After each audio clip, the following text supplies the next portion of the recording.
할렐루야. 우리 서로 인사할까요? 메리 크리스마스. 앞뒤로도 메리 크리스마스. 할렐루야. 오늘은 기승전 순종이라는 제목으로 하나님의 은혜의 말씀을 나눌 때에 큰 은혜가 임하기를 축복합니다. 예수님은 하나님이십니다. 할렐루야. 하나님이심을 증거하는 것 중에 하나가 있다면 바로 그것은 기적일 것입니다. 기적은 사람이 베풀지 못하는 것입니다. 기적은 하나님만 베푸는 것입니다. 그런데 예수님은 출생부터가 기적입니다. 부정 모혈 아닙니까? 처녀의 몸에서 태어나셨습니다. 여러분, 남자와 자지 않는 처녀의 몸에서 아이가 날 수 있습니까? 그런데 예수님은 그 처녀의 몸에서 나셨습니다. 예수님은 출생부터가 기적이십니다. 예수님은 공생의 사역을 감당하실 때에 어느 순간에는 물 위를 거셨습니다. 여러분, 사람이 물 위를 걸어갈 수 있습니까? 이것은 하나님만 하실 수 있는 것입니다. 물 위를 걸어가는데 제자들이 놀랐어요. 이게 어찌 된 일입니까? 혹시 유령 아닙니까? 그때 예수님이 하신 말씀이 나다, 내니 두려워하지 말아라. 나다, 영어로 I am이라는 말입니다. 모세가 바로 앞에 가기 전에 하나님께 묻습니다. 바로가 너를 조종하는 그 신이 과연 누구냐? 그렇게 물어볼 때 나는 당신을 어떻게 소개하는 것이 좋겠습니까? 그때 뭐라고 말씀하십니까? I am that I am. 나는 스스로 있는 자다. 그 구약성경 여호와 야훼 하나님 I am이 예수님이십니다. 할렐루야. 그 I am이라는 단어를 똑같이 사용하고 있습니다. 즉 예수님은 하나님이시다라는 말씀인 것입니다. 할렐루야. 그리고 지금도 그 주님은 우리의 왕이 되십니다. 죽은 자를 살리시고 오병이어로 수많은 사람들을 먹이시고 그리고 죽으신 지 3일 만에 부활하셨습니다. 그분은 하나님이십니다. 동시에 예수님은 완전한 인간이셨습니다. 오늘 빌립보서 2장 5절로 11절에 이렇게 말씀하십니다. 너희 안에 이 마음을 품으라.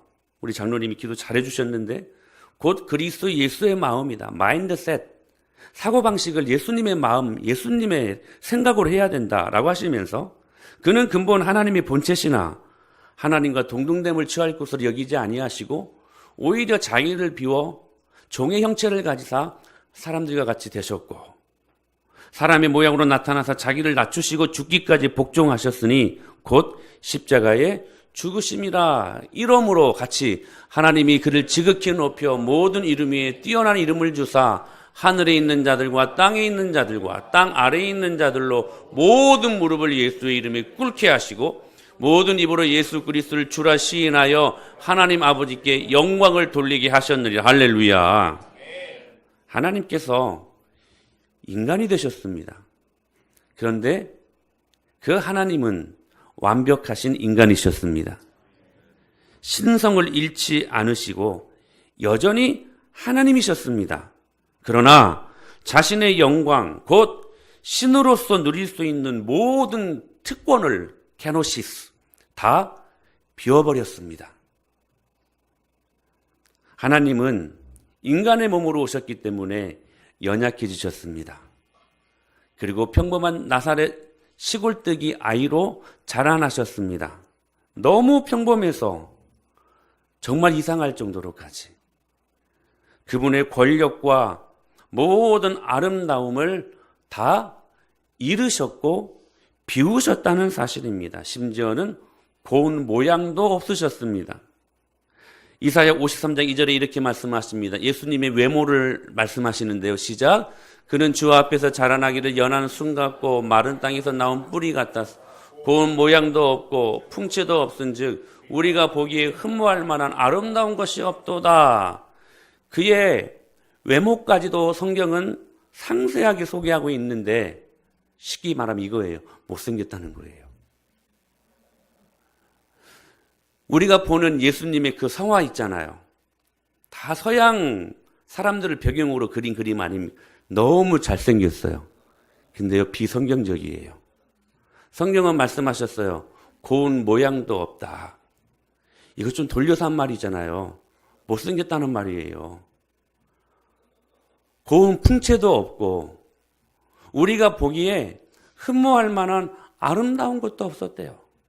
저는 이걸 묵상해 봤어요. 왜?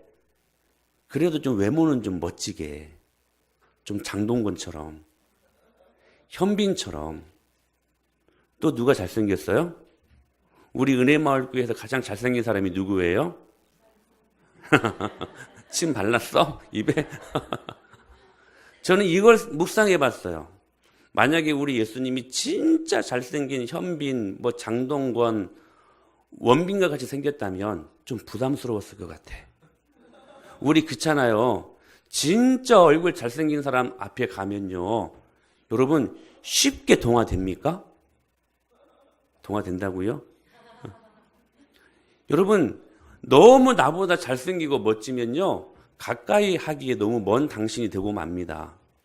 근데 우리 예수님은 제가 묵상한 결과 그것까지도 배려하신 것 같아요. 근데 놀라웠어요. 제가 여러분 이 말씀을 묵상했는데 어느 한 유명한 신학자가 똑같은 코멘트를 하시더라고요. 아, 하나님이 저에게 묵상의 능력을 주셨구나.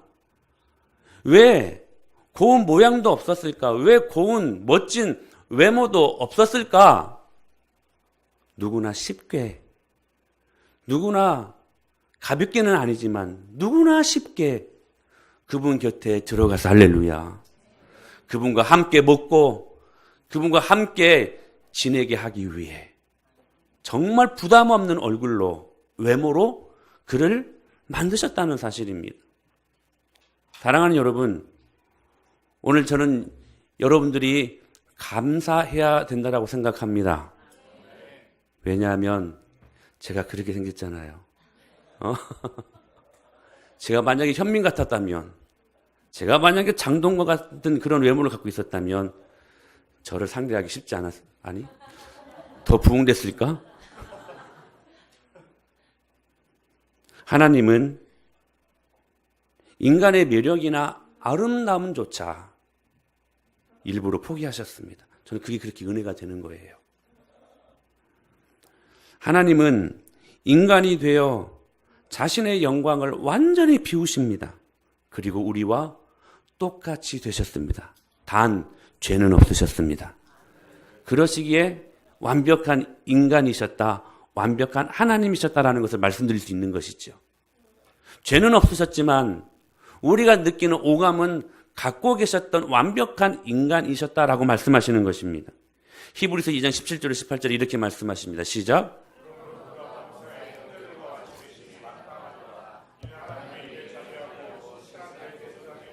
백성의 죄를 속량하려 하심이라.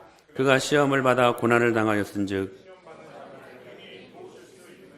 예수님은 여전히 하나님이셨기 때문에 인간의 몸을 가졌어도, 그래서 여러분 완벽한 인간이셨지만 그분은 죄가 없으셨습니다. 그러나 우리와 똑같은 시험을 받으셨던 자라고 성경은 소개하고 있는 것입니다.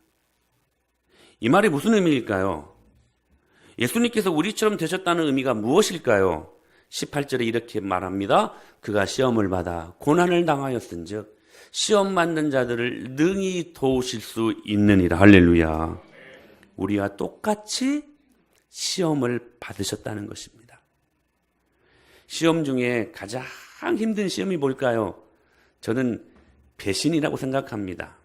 어느 한 사람을 너무 깊이 사랑했는데 그 사랑한 사람으로부터 배신당한다는 거, 그거 참 쉽지 않은 일입니다. 너무 가슴 아픈 일입니다.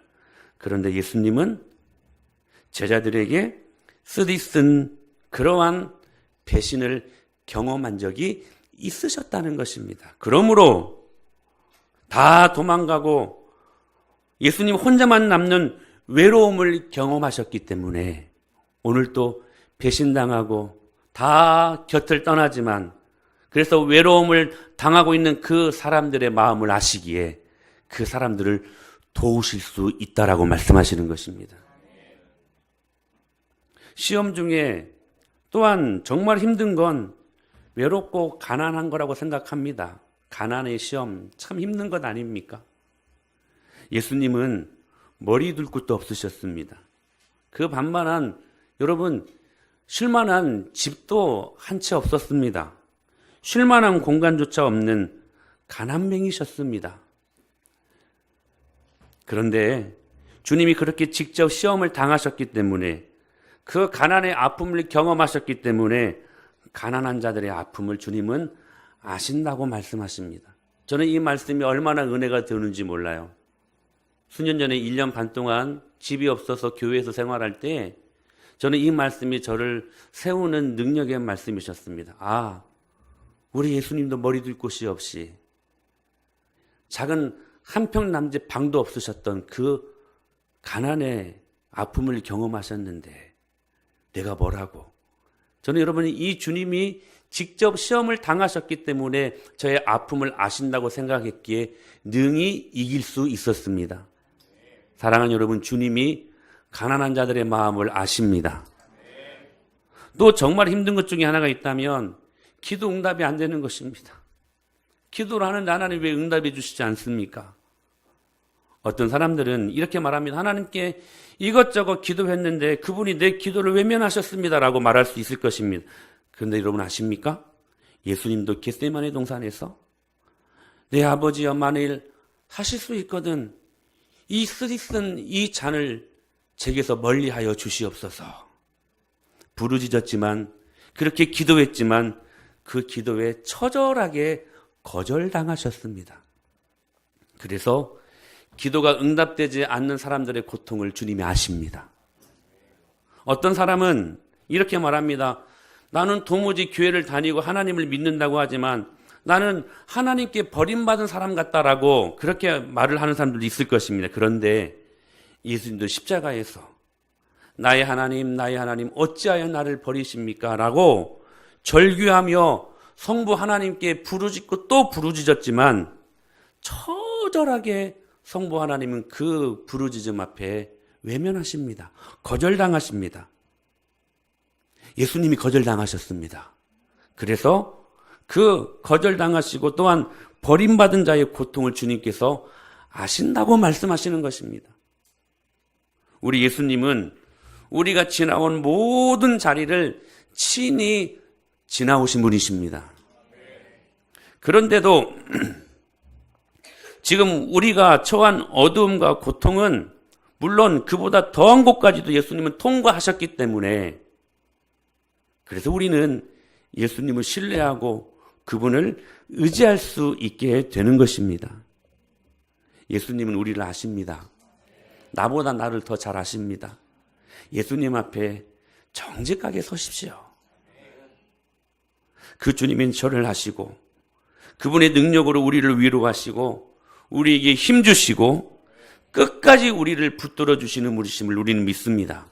그러므로 하나님의 자녀들은 이 신뢰가 전제되어 있는 하나님의 자녀들은 절대로 망하지 않습니다. 할렐루야. 이게 성도의 견인이 주는 위대한 교리 아닙니까? 그 어떤 것도 우리를 주님의 사랑에서 끊을 수 없습니다. 할렐루야. 그 하나님이 우리와 함께 하십니다. 임마누엘 하십니다. 복음 중에 복음이 임마누엘 아닙니까? 제가 오늘 새벽에도 말씀드렸는데 여러분 하나님은 크신 분이십니다. 여러분의 작은 이성에 가둬놓을 수 없는 여러분의 작은 합리적인 판단에 그분의 일하심을 제한할 수 없는 그분은 크신 분이십니다. 하늘을요, 저 광활한 하늘을 그분의 손뼉으로 재신다고 말씀하십니다. 얼마나 멋진 표현입니까? 오대양의 그 수많은 바다의 물들을 그분의 손바닥으로 푸시는 분이시라고 말씀하십니다. 많은 산들을 그분의 손바닥 저울로 막대 저울로 저울질 하시는 것처럼 모든 높은 산들을 저울질 하시는 하나님, 그분은 크신 분이십니다. 그분은 정말로 전능하신 분이십니다. 온 우주 공간도 그분의 그 크심을 다 담아낼 수 없습니다. 그런데 그 크신 하나님이 작고 아무리 생각해도 밴댕이 소갈대기처럼, 소갈대기? 뭡니까 이게? 소갈딱지. 예. 여러분, 그렇게 작고 좁고 좁은 내 마음속에 온 우주 공간도 담아낼 수 없는 그 하나님의 크심이 내 안에 담겨졌다는 사실입니다. 그게 임마누엘입니다. 그분이 오늘 우리와 함께 하신다고 말씀하십니다. 사랑하는 여러분, 이 말은 우리가 예수님의 임재 안에서 예수님과 대화하고 예수님께 배우고 매 순간 예수님의 위로를 받는다는 뜻, 그분으로부터 우리는 완벽한 보호하심 안에 있다는 뜻. 사랑하는 여러분, 이 말씀이 이해가 되십니까? 구약을 보십시오. 구약 시대는 언제고 사람이 하나님께 접근한다라는 것은 극도로 두려운 일이었습니다.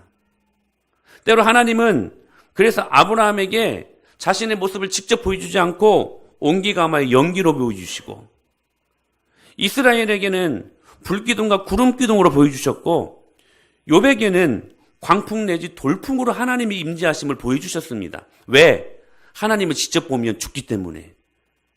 그분의 그 거룩하심이 여러분 인간이 결코 담아낼 수 없는 것이었기 때문에 그 거룩하심 앞에 서면 당해낼 자가 없었던 것입니다. 그래서 하나님이 배려하신 것이 뭐냐면 때로는 구름으로, 때로는 바람으로, 때로는 불기둥, 구름기둥으로, 이런 것들로 자신의 임재를 나타내신 것입니다. 하나님의 얼굴을 보여달라고 했던 모세, 그러면 죽을 거라며 기껏해야 하나님의 가장자리 등 조금 보여주셨습니다.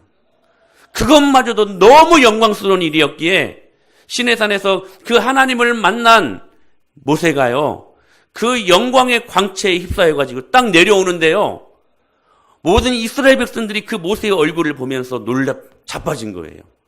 그 얼굴이 너무 광채가 일어난 거예요. 그 영광 때문에. 등만 살짝 봤을 뿐입니다. 등만, 모서리에 있는 등만 살짝 봤을 뿐인데도 그의 얼굴에 광채가 일어난 것입니다. 하나님은 그 정도로 크신 분이시고 감히 접근할 수 없는 분이시라는 사실입니다. 그러니 모세가 지금 우리 앞에 있었다면 여러분 이 말씀을 이해할 수 있었겠습니까? 시작. 말씀이 육신이 되어 우리 가운데 거하심에 우리가 그의 영광을 보니 아버지의 독생자의 영광이요 은혜와 진리가 충만하더라. 보면 죽는다니까요. 근데 적어도 여러분 이스라엘 백성들과 또한 그의 12 제자들은 그 하나님을 마주하고 있었습니다. 또한 말씀으로 오신 그 주님을 우리는 말씀으로 마주하고 있습니다. 여러분 이 말씀은 복음 중에 복음입니다. 말씀이 하나님이신 예수 그리스도께서 육신이 되어 우리 가운데 거하셨대요. 우리 안에 쏙 들어오셨대요.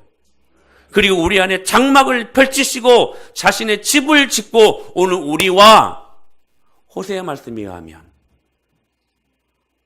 결혼 생활하기를 원하신다고 말씀하십니다. 정확히 호세아 선지자는 이렇게 말합니다. 내가 너에게 장가들고 싶다. 여러분 이분이 하나님이십니다. 여러분 이분의 프로포즈를 우리가 여러분 받을 만한 자격이 있는 사람들입니까? 그런데 순전한 그분의 사랑으로 그분은 우리 안에 들어오셨습니다. 할렐루야. 그러니까 여러분 이 메시지를 만약에 모세가 듣는다면 모세는 여러분 하나님의 등 조금 봤다니까요. 근데요 제자들 아니 오늘 말씀을 대하는 우리는 그 주님을 지금 마주하고 있잖아요. 이게 이 말씀을 듣는다면 아마 모세는 까무라칠 것입니다. 은혜 아닙니까? 말할 수 없는 은혜 아닙니까? 이것이 바로 우리의 삶의 원동력이 되어야만 합니다. 사랑하는 여러분 무슨 힘으로 사십니까? 돈의 힘으로 사십니까? 여러분 그 기가 조금 좋은 그 지혜로 사십니까? 여러분 무엇으로 사십니까? 무슨 힘을 공급받아 사십니까? 여러분 예수 믿는 우리는 은혜의 힘으로만 살 수 있는 자들이어야만 합니다. 은혜가 우리를 살게 하는 거예요. 은혜 떨어지면 그러므로 우리는 살 수 없어야만 합니다. 은혜가 우리를 살게 하는 능력입니다. 그러므로 여러분 은혜 받으십시오. 은혜 받기를 힘써 하십시오. 그 은혜가 여러분의 인생을 살리고 그 은혜가 여러분의 가정을 살리고 여러분의 실패하고 절망한 그 현장을 살려내는 능력인 것을 믿습니다. 은혜입니다. 그분이 그렇게 우리에게 은혜로 다가오셨습니다. 그 예수님은 구약시대처럼 불기둥으로 돌풍으로나 회오리바람으로 오시지 않았습니다. 무엇으로 오셨습니까? 아기로 오셨습니다. 왜 아기의 모습으로, 사람의 모습으로 왜 오셨을까요? 이유는 딱 하나입니다. 우리를 심판하러 오신 것이 아니라 우리 때문에 당신이, 이게 은혜 아닙니까? 당신이 심판을 받기 위해 오셨다는 사실입니다.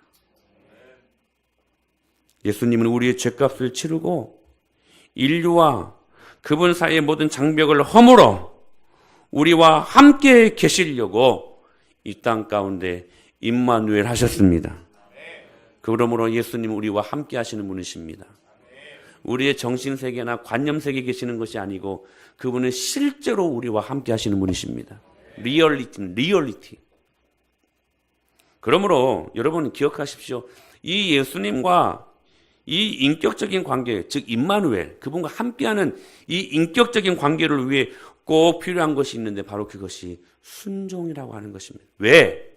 예수님도 성부 하나님과의 인격적인 관계를 유지하고자 죽기까지 복종하셨기 때문에 순종이 인격적인 그 하나님과의 관계를 맺는 유일한 도구이기 때문에 오늘 저와 여러분들에게 순종이 필요한 것입니다. 어떤 순종이 필요할까요? 첫째, 세상의 멸시를 감수하는 순종을 결단하십시오. 세상의 비웃음을 감수할 순종 말입니다. 여러분, 우리가 순종하겠다고 결단하면 세상 사람들이 웃을 것입니다. 세상 사람들이 비웃을 것입니다. 조롱할 것입니다. 그러나 그 조롱을 이길 수 있는 결단, 그 결단을 갖고 순종해야 된다는 사실입니다. 요셉의 친구들이 지금 잠자리를 하지 않았던 요셉의 약혼녀 마리아가 아이를 배웠다는 그 말을 들었을 때 어떻게 반응했을까요? 네가 결혼 전에 임신을 시켰든지 아니면 마리아가 정조를 잃어버렸든지 둘 중에 하나라고 생각하지 않겠습니까? 여러분, 이게 우리가 생각하는 상식이잖아요. 다른 경우의 수가 있습니까? 없습니다. 둘 중에 하나입니다. 마리아가 바람났든 아니면 결혼 전에 혼전 임신이라고 하죠. 이 요셉이 그걸 시켰든 둘 중에 하나라고 생각했을 것입니다. 그런데 그들에게 진실을 알려주려는 요셉이 여러분 상상이 되십니까? 얘들아, 내 설명 좀 제발 좀 들어봐봐. 사실은 마리아는 성령으로 임신한 거야. 여러분, 이렇게 지금 말하고 있는 요셉의 그 마음이 여러분 상상이 드십니까? 그 말을 이해할 수 있었을까요? 이 말을 들은 친구들의 눈빛을 한번 생각해 보십시오. 요셉, 너 미쳤냐? 아니면 너 지금 마리아에게 속고 있지? 속고 있지? 또 둘 중 하나라고 생각했을 것입니다. 사랑하는 여러분, 우리가 복음을 증거할 때 가장 어려운 불의의 대상이 누군지 아십니까? 예수 믿지 않는데 부모요 내 형제들입니다. 왜? 나를 너무 잘 알고 있으니까. 가장 가까운 사람들한테 복음을 증거하는 것은 너무 힘든 일입니다. 사랑하는 여러분, 세상이 때로 복음을 증거할 때 여러분들이 순종을 결단할 때 웃을 수 있습니다. 조롱할 수 있습니다. 그러나 여러분, 그 조롱을 감수하는 결단들이 필요합니다. 믿지 않는 남편에게 여보, 하나님이 인도하실 거야. 내가 기도하니까 안심해. 이 한마디 하는 것도 용기가 필요합니다. 용기 필요합니다. 여러분, 이 말 제대로 못합니다. 믿지 않는 자녀들에게 함께 예배하자고 말하는 것도 용기가 필요합니다. 주위 사람들이 조롱하고 멸시할 수고를 감수해야 하는 것이 순종이라는 것입니다. 요셉은 순종했습니다. 왜? 분명했으니까. 하나님이 하신 말씀이 너무나도 선명했고 분명했으니까. 아멘 하는 것입니다. 사랑하는 여러분, 예수 믿는 것이 마냥 좋은 것만은 아닌 것 같습니다. 때로 손해도 감수해야 되고 때로 조롱도 받을 수 있습니다. 그러나 여러분, 그 조롱 때문에 영원한 것들을 포기한다라면 그건 어리석은 짓이 되지 않겠습니까? 짐 엘리엇이 이런 말을 합니다. 영원한 것을 얻기 위하여 영원하지 않는 것을 포기하는 사람들은 결코 어리석은 사람들이 아니다. 할렐루야. 영원한 것들을 위하여 세상이 때로 조롱하고 때로 세상이 비웃을지라도 순종할 수 있는 결단, 오늘 여러분의 마음속에 생겨나게 되기를 축복합니다. 두 번째, 어떤 순종이 필요하느냐? 내가 결정할 권리를 내놓는 순종이 필요합니다. 이거 아주 중요한 말씀입니다. 천사는요, 요셉에게 아들의 이름을 전합니다. 요셉이 예수라는 이름을 지은 게 아니었습니다. 여러분, 그렇죠? 요셉이 이 아들의 이름을 지은 게 아니었어요. 천사가 가르쳐 준 대로 그 이름을, 아들의 이름을 지은 것입니다. 천사가 지어줬습니다. 여러분, 당시에 이 문화권에서 자식의 이름을 짓는 일은 아버지의 절대적인 권한이었습니다. 그 누구도 할 수 없는 권한이 아버지에게 아들의 이름을 만드는 것이었습니다. 자식에 대한 전적인 권리가 아버지께 있다는 것을 말하는 것이죠. 그리고 그 이름을 짓는 것은 그 집안이 아버지의 소관이라는 한 증표였습니다. 그런데 그 천사는 그 권리마저도 뺏어갑니다. 그 권리마저도. 요셉에게 아들의 이름을 직접 짓지 못하게 함으로써 천사는 이렇게 말한 것입니다. 예수님이 너의 삶에 계시면 그분이 너의 주관자시다. 할렐루야. 곧 태어날 그 아이가 너의 모든 인생의 주관자시다. 그건 말씀하는 거예요. 이름 지을 권리까지 뺏어간 거예요. 사람들은 나는 그리스도인이 되는 것은 괜찮은데 그리스도인이 된다고 해서 이것저것 말씀대로 살아야 한다는 것은 싫다라고 말합니다. 너 종교가 뭐니? 나 기독교인이야 라고 말은 하지만 예수 그리스도의 삶을 살기까지는 아직 거리가 있는 사람들. 무슨 말입니까? 나는 예수 그리스도를 원하지만 내 기준대로 여전히 살고 싶다. 하지만 여러분, 예수님은 그렇게 믿는 건 아닙니다. 여러분 명심하십시오. 절대로 예수님은 그렇게 믿는 것 아닙니다. 예수님이 우리의 삶에 들어오시면 적어도 우리가 예수 그리스도를 나의 주, 나의 하나님이라고 여러분 고백할 수 있다면 예수 그리스도께서 우리의 모든 삶을 통제할 수 있도록 우리의 모든 권리를 이양해야만 합니다. 할렐루야. 우리의 삶을 예수 그리스도께서 통제하시도록 우리의 마음의 조종관을 주님 앞에 맡겨드려야 한다는 사실입니다. 그러므로 그리스도께 가려면 우리의 조건을 다 내려놔야 합니다. 우리는 때로 이렇게 순종을 딜하지 않습니까? 만약 뭐뭐 해주시면 제가 순종하겠습니다. 만약 뭐뭐 해주시면 제가 그렇게 하겠습니다라고 우리가 말하는 그 권리마저도 바꿔야 한다라는 사실입니다. 여러분, 순종에 조건을 다는 것은 절대로 순종일 수 없습니다. 주님을 나의 주인으로 모셔야지. 저 혼자 정도로 나를 도와주는 요술램프의 진입 정도로 그렇게 가볍게 모셔드려서는 안 된다라고 성경은 말씀하고 있는 것이죠. 여러분, 우리의 순종은 답정너가 되어야 합니다. 답은 정해졌어. 너는 순종만 하면 돼. 한번 멋지게 해볼까요? 요! 답은 정해졌어. 너는 순종만 하면 돼. 너무 복음적인 단어가 있더라고요. 답정너. 그런데 이 답정너를요, 트와이스의 yes or yes에서 또 뽕을 땄더라고요. 너는 답은 정해졌으니까 너는 대답만 하면 돼. yes 아니면 또 yes. 할렐루야. 여러분, 이게 복음에 가까운 우리들의 삶입니다. 아멘. 오늘 제목에서 말씀하시는 것처럼 기승전 순종입니다. 여기 우리 권리는 없습니다. 그래서 자기를 부인하라고 하신 예수님의 말씀은 이 시대는 계속 뭐라고 말합니까? 왜 너를 부인해야만 하냐?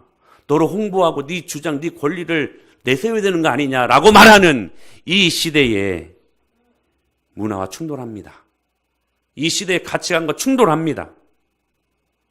그러나 예수님이 우리와 함께 계시기를 진정으로 바란다면 답정너, 답은 정해졌습니다.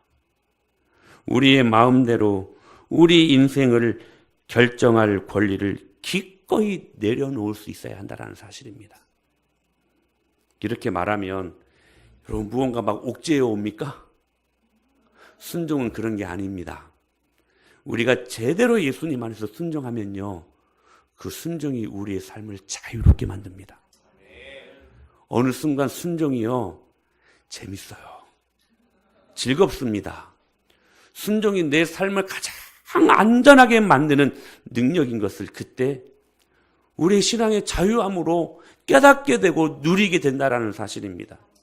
사랑하는 여러분, 저는 여러분들의 순종을 통하여 이 자유의 기쁨을 누려보시는 저와 여러분이 될 수 있게 되기를 축원합니다. 아직 누려보지 못했기 때문에 이것이 옥죄에 오는 것이지, 여러분 순종은 우리가 생각하는 그러한 옥죄임을 주는 것이 아닙니다. 순종은 진정한 인생의 자유를 주는 능력입니다. 할렐루야. 여러분이 결정할 권리를 주님 앞에 드리십시오. 주님이 받으시고 여러분의 삶에 가장 필요한 것으로, 가장 능력 있는 것으로 오늘 우리에게 부어주실 것을 믿습니다. 세 번째로 우리가 순종해야 될 모습은 내가 죄인임을 인정하는 순종입니다. 아멘. 오늘 우리 김정민 선도님 가지고 오셔서 너무 좋습니다. 우리 강윤이가요, 이제 원주에서 이제 할아버지 할머니 때문에 교회를 갔었는데, 말을 해야 되나? 그 원주의 목사님 그 설교는 막 잠이 오고 별로 재미가 없었대요. 근데 목사님 설교가 재밌대. 오늘 강윤이가 잘 듣고 있네. 감사하게.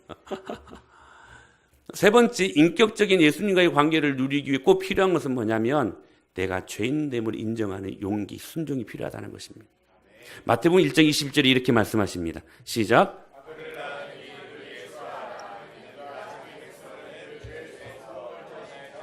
사랑하는 여러분, 예수님이 왜 탄생하셨습니까? 우리의 죄를 용서하시려고 오셨습니다. 그러므로 우리가 죄인됨을 인정하는 것은 대단한 용기가 필요합니다. 왜냐하면 죄인을 인정하고 하나님 앞으로 나아갈 때 내 옛날의 모습, 내 옛 자아상을 버리고 예수님을 통해 새 옷, 새 사람을 입어야 하기 때문에, 새 사람이 되어야 하기 때문에 내가 죄인임을 인정하는 것은 대단한 용기가 필요한 것입니다. 제가 여러분 이번 주일날 회개를 뭐라고 말씀드렸습니까? 메타노이아, 방향전환이다. 단순히 잘못하고 반성하는 것이 아니라, 그냥 단순히 깨닫는 정도가 아니라 우리의 전 인격이 메타노이아, 방향전환이 일어나야 된다. 죄인된 삶을 살 때 회개를 통하여 완전히 그 인생 방향전환을 바꾸는 메타노이아, 180도 여러분 완전한 방향전환이 회개라고 말씀을 드렸습니다. 여러분, 내가 죄인됨을 인정하는 것이 바로 이런 것입니다. 내가 죄인임을 인정하고 그분께 내 죄를 용서받았다면 이전에 행했던 더러운 것들을 이제는 끌어버리고, 할렐루야, 새 사람의 옷을 입는 새 사람의 라이프 스타일을 여러분 가져야 되는 것, 이것이 죄인됨을 인정하는 것이기에 우리에게 용기가 필요하다는 것입니다.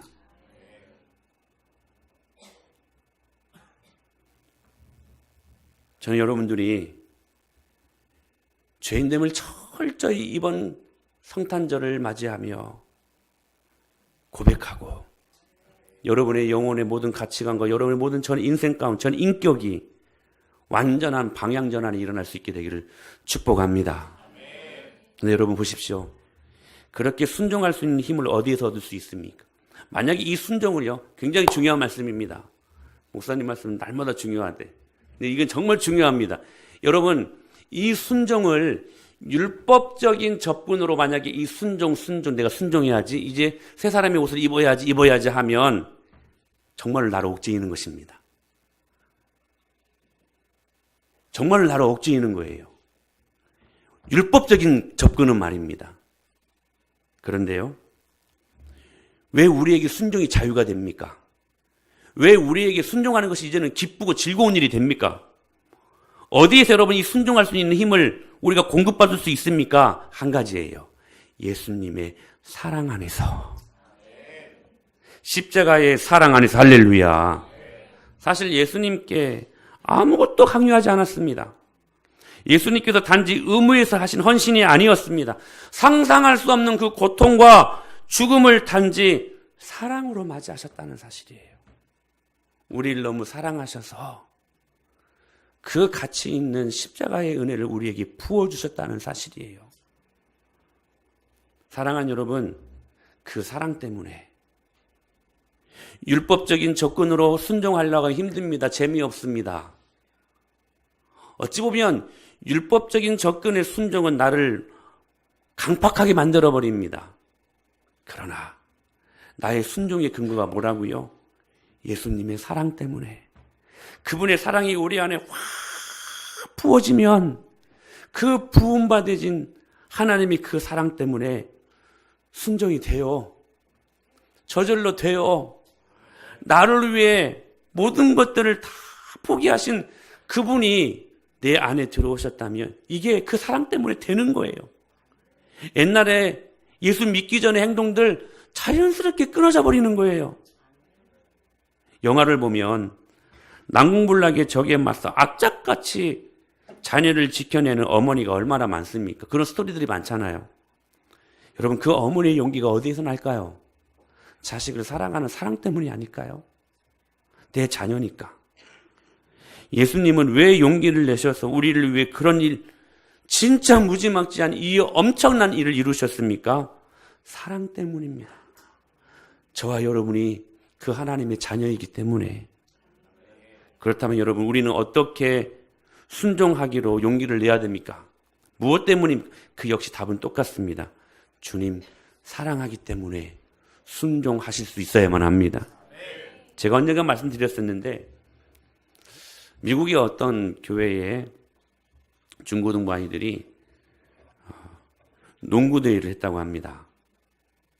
농구하는 아들이 있다고 해서 이제 그 부모가 보러 갔는데, 이 아이가 이제 엄마 아빠가 이제 오셨으니까 더 멋지게 막 드리블도 하고 막 슛도 하고 이렇게 막 뽐을 내면서 막 하고 있는데, 멋지게 막 보이려고 열심히 농구를 하고 있었는데, 이 아이가 사이드라인에 나가는 볼을 구하려고 하다가 볼은 구했는데 자신의 몸은 구하지 못했습니다.